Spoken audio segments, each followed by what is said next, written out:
Nga edukata është qetësia dhe dëgjimi i imamit ditën e xumas.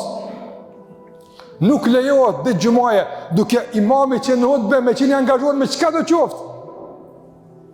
Madje të ndrozur ka thënë pejgamberi alayhi salatu wasallam, ai që shokut vet i thot hesht, sa është të fol, thot ka bë një punë që vlerëson sevapin e xumas.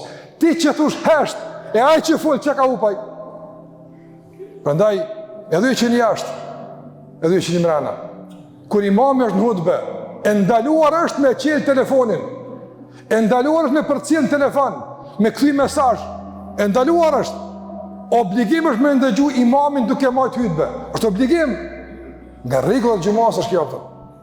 Po jo rrin për jashtë atje, edhe me shlukan xhami duke dhënë pak larg, e rrin telefon, derisa i kameti e çon komse, mos më ni kameti në xumaje kishik nga habia në telefon ato.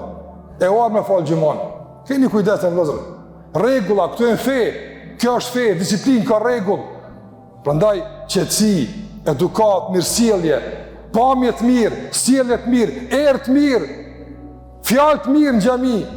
Kjo është që na ka mësuar pejgamberi alayhi salatu wasallam. Nga se është nga vendet më të mira, edhe kështu duhet të sillemi të respektojmë.